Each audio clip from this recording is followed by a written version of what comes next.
তৃণমূল কংগ্রেসকেও আপনার পশ্চিমবঙ্গ থেকে হারাতে হবে, তাড়াতে হবে। তৃণমূল কংগ্রেসকে কেন হারাবেন না? কি করেছে তৃণমূল কংগ্রেস গত 13 বছরে?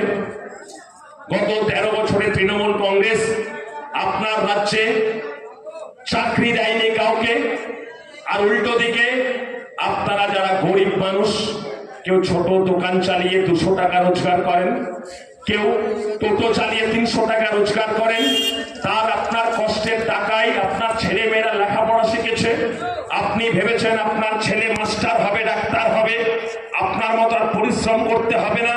গত 13-14 বছর ধরে এই তৃণমূল আপনার রাজ্যের সব চাকরিকে বিক্রি করে দিয়েছে। আপনি ভাবলে অবাক হয়ে যাবেন। আপনার জেলারও এরকম অনেক ছেলে আছে, আমি তাদেরকে ব্যক্তিগতভাবে চিনি। কলকাতায় 3 বছর ধরে মাথার উপরে খোলা আকাশ, ঝড় বৃষ্টি রোদ সবকে উপেক্ষা করে 3 বছর ধরে তারা কলকাতার মেয়র রোডের নিচে বসে আছে। তারা প্রত্যেকেই যোগ্যতা সম্পন্ন, তারা চাকরি পেতে পারত, পরীক্ষায় পাশ করেছিল। তারা সবাই গরিব বাড়ির ছেলে। কারোর বাবার 15 লক্ষ টাকা ছিল না তৃণমূলের নেতাদেরকে দেবে। তারা কেউ তৃণমূলের নেতার ছেলে মেয়ে নয়, তাই তাদের চাকরি বিক্রি হয়েছে গোটা রাজ্য জুড়ে। তাদের চাকরি আজকে বিক্রি করে কোটি কোটি টাকা বানিয়েছে আপনার জেলার তৃণমূলের নেতা, রাজ্যের তৃণমূলের নেতা। সেই চাকরি চুরির দায়ে তৃণমূলের প্রাক্তন মন্ত্রী পার্থ চট্টোপাধ্যায় জেলে, আপনারা জানেন। আপনারা জানেন মানিক ভট্টাচার্য জেলে, জীবন কৃষ্ণ সাহা জেলে, শিক্ষা দপ্তর যারা চালাতো তারা সবাই জেলে। আপনাকে ভাবতে হবে না?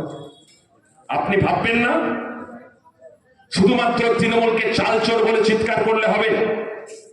যখন করোনা ছিল, লকডাউন ছিল, যখন গরিব মানুষ, আপনাদের এলাকার অনেক মানুষ, কেউ একবেলা খেয়েছেন, কেউ একবেলা না খেয়ে থেকেছেন, সেই সময় রেশনে বরাদ্দ চাল, রেশনে বরাদ্দ আটা আমার রাজ্যের তৃণমূলের নেতারা চুরি করেছে।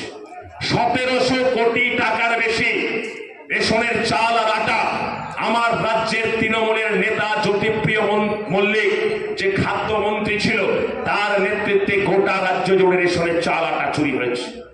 আচ্ছা, আপনি তৃণমূলকে ভোট দেওয়ার আগে, তৃণমূলের মিটিং এ হাঁটার আগে, মিছিলে হাঁটার আগে, তৃণমূলের হয়ে আমাদের দিকে তেড়ে আসার আগে একবার ভাববেন না যারা গরিব মানুষের চাল চুরি করে নেয়, গরিব মানুষের হকের আটা চুরি করে নেয়, তাকে আপনি মানুষ হিসাবে ক্ষমা করতে পারবেন? আপনাকে ভাবতে হবে। আপনার বিবেককে ভাববার জন্য অনুরোধ করলাম।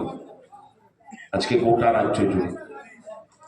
রাজ্য জুড়ে যদি আপনি আপনার মা বোনেদের কথা ভাবেন, তৃণমূলের নেতারা বলবে যে আমার মা বোনেদেরকে ওরা লক্ষ্মীর ভান্ডার দেয়, লক্ষ্মীর ভান্ডার দেয় বলে ওরা বলবে। আর লক্ষ্মীর ভান্ডার দেয় বলে ওরা নাকি আমার মা বোনেদের ভোট নেওয়ার অধিকার ওদের আছে। প্রথমে আপনাদেরকে বলে রাখি, ওরা গরিব মানুষকে, আদিবাসী দলিত মানুষকে প্রতিদিন মিথ্যে কথা বলে। লক্ষ্মীর ভান্ডার তৃণমূলের পার্টি অফিস থেকে দেওয়া হয় না, এটা পশ্চিমবঙ্গের সরকার থেকে দেওয়া হয়। আজকে তৃণমূল ক্ষমতায় আছে, কালকে যদি আমরা ক্ষমতায় থাকি তবুও মানুষ পাবে, এটা কোনোদিন বন্ধ হবে না। হতে পারে তৃণমূল ক্ষমতা থেকে চলে গেলে এই টাকার পরিমাণ বাড়তে পারে, কিন্তু কোনোদিন বন্ধ হবে না। অতীতে বামফ্রন্টের সময় যে প্রকল্প ছিল সে প্রকল্প বন্ধ হয়ে যায়নি। আর এই টাকা যারা দেয় বলে দাবি করে, এই টাকা তাদের পার্টি অফিস থেকে দেয় না। আপনারা আপনার জমি বাড়ি, সকালবেলায় জিনিসপত্র কেনেন, তার জন্য যা যা ট্যাক্স দেন, সেই ট্যাক্সের টাকা সরকারের খাতায় জমা হয়, আর সারি একটা অংশ আপনাকে বিভিন্ন প্রকল্পের মধ্য দিয়ে ফিরিয়ে দেয়। এটা আপনার হকের টাকা। তৃণমূলের নেতারা দয়া করছে না, দান করছে না। উল্টো দিকে আপনাকে এসে যখন বলছে লক্ষ্মীর ভান্ডার দিই বলে ভোট নিতে এসেছি, আপনাকে শুধু বলবো গত 1.5 মাস ধরে আমি নিজে ব্যক্তিগতভাবে একাধিকবার গেছি। যে সন্দেশখালি আপনি টিভিতে দেখছেন, বড় মোবাইলে আপনি দেখছেন, এই সন্দেশখালিতে শাহজাহানের বাহিনী, তৃণমূলের বাহিনী, শিবু সর্দার, উত্তম হাজরাদের বাহিনী সেখানকার আদিবাসী মা বোনেদের উপরে গত 10 বছর ধরে এমন অত্যাচার করেছে, আমার আদিবাসী মা বোনেদের ইজ্জত নিয়ে খেলা করেছে। আজকে যে তৃণমূলের নেতারা আপনার কাছে ওই লক্ষ্মীর ভান্ডারের টাকা দেয় বলে ভোট চাইতে আসবে, তাকে বলবেন ওই টাকা সরকার দেয় বলে আপনি আমার বাড়ির মা বোনেদের ইজ্জতের উপর অধিকার অর্জন করতে পারেন না। আপনাকে তৃণমূলকে আমরা ঘৃণা করি, ধিক্কার ধিক্কার ধিক্কার জানাই। তৃণমূলকে ধিক্কার জানাতে হবে। তৃণমূলকে যদি ধিক্কার না জানাতে পারি, ঘৃণা না করতে পারি, ওরা আমাদের পুরো সমাজটাকে ধ্বংস করে দিয়েছে।